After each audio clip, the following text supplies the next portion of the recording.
they had the Holy Spirit inside of them. They were helping. They loved one another through the Holy Spirit.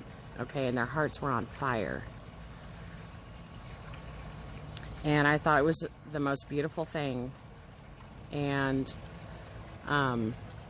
then I had a dream when I went to sleep that... Oh, you guys don't want to see my roots. Oh, so gross. Okay. I had a dream that I was with a group of people that I believe represented YouTube, and I was, okay, Chelsea Bedell was there, and I knew that she was in the middle of a project, or that she had done a project, something, you know, she was like, okay, you guys, blah, blah, I don't know. But she was doing a project, you know, and then I was off, well, we were in the same, we were kind of like under this tent or something. And, some little child, I can't remember if it was a boy or a girl, but they walked up to me and said, tell us how the apostles and the disciples, what they did to show love to God. And I said, because it put me on the spot,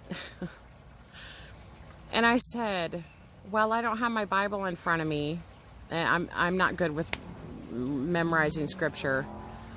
And then he or she said, well, tell us, I'm sorry, I should have wrote this down, you guys.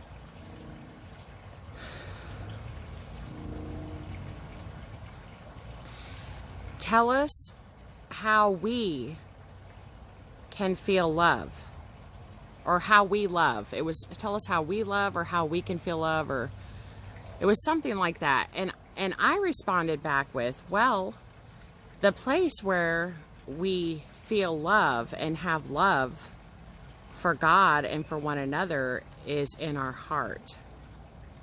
And it's the same place that we believe. We know, when you just know in your heart, you know.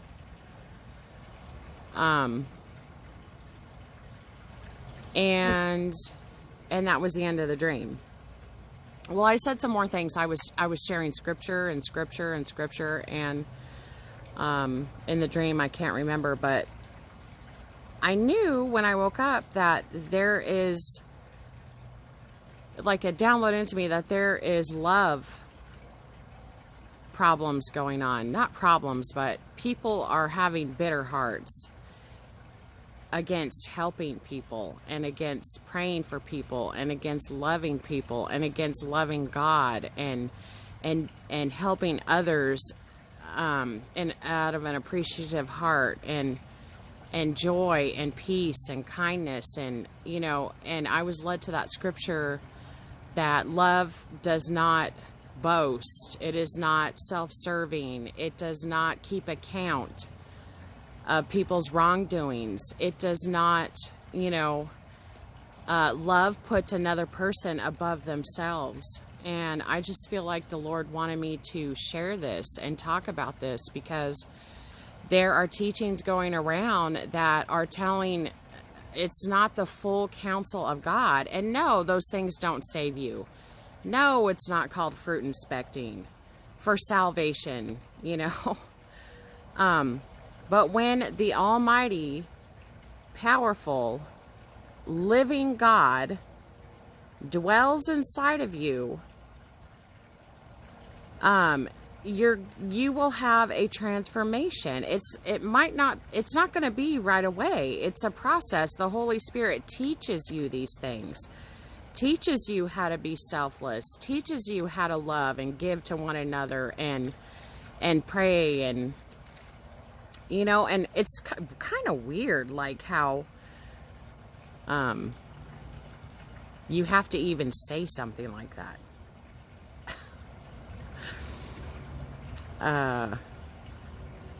I don't know, but I've been in Lordship Salvation churches a good portion of my life. And, you know, they were trying to work their way to heaven, but they had genuine love. It was genuine. It wasn't like a give to get scheme. It was a genuine love. And were there some people in the church that, you know, didn't, you know, they just walked around with a chip on their shoulder? Of course there was. Of course there was, you know.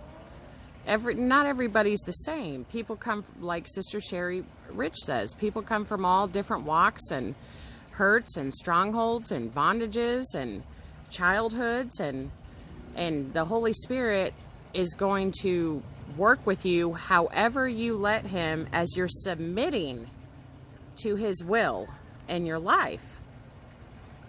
Okay, to bring you to that joy and that peace. It's not anything like you're earning your salvation, or you're gonna lose your salvation, or this or that, you know, fruit inspector or whatever. It's just ridiculous to hear stuff like that. But I really believe, and I know in my heart, that God is seeing a lot of things that are happening in the world, you know, on YouTube. Things that are being taught and said, no, you're pruning out the Holy Spirit.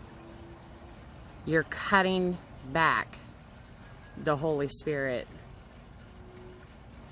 And it's just not right. Our hearts are supposed to be on fire for each other. And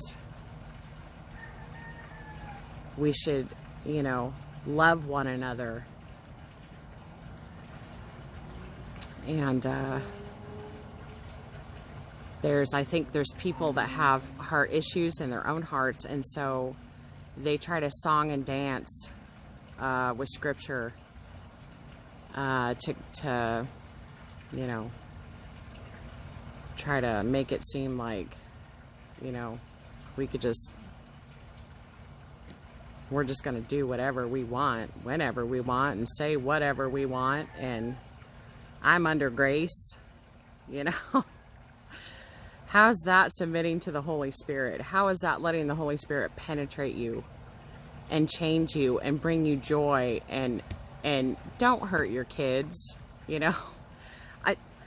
I've had so many dreams where the Lord has mentored me through the Holy Spirit and taught me about love and walking in love with your neighbor, and walking in love with Him, and walking in love with your family, and walking in love with your children.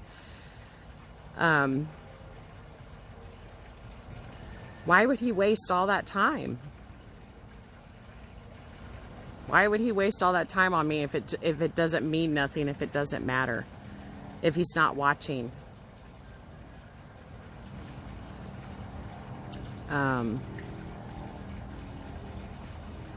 Think about it. As far as the bitterness about people asking for help, it's God's will that we help one another. If you can't help, you know, don't help. If you're not able to help, don't help. If you don't want to help, don't help. But we shouldn't be picking on someone. We shouldn't be keeping account. We shouldn't be planting seeds of hatred in other people's hearts and murdering your brother and sister in your heart because of your own flesh. Your own flesh. And I know this message might not be that popular. But the Lord has spoke to me about these things many times, and Sister Kim Fisher has had some dreams that a lot of dreams that she hasn't shared. Sorry, sister. And the Lord told her when she was painting her baseboards that out loud, or she heard in the spirit, yours and Amanda's dreams are going to be, was it coinciding or intertwining? And I've had a lot of dreams about the situation, not that or this or asking for help, but other ones too this past week, and they have intertwined with what she has been shown as well through the Holy Spirit. But anyway, you guys, it's getting 21 minutes, and I love you guys, and I pray for you guys, and you know, I try to help when I can, and when I'm helped, you know, when I ask for help and I have leftover money and someone helps me, I pay it forward. And because there's, you know, it's okay to want to make the Lord smile, and He does smile. He has the most wonderful personality, you guys. We are created in His image, and He is a loving, merciful, just, righteous God, and I just love Him, you guys. I just love Him. Anyway, I love you, and I'm praying for you, and God bless you guys, and thank you again.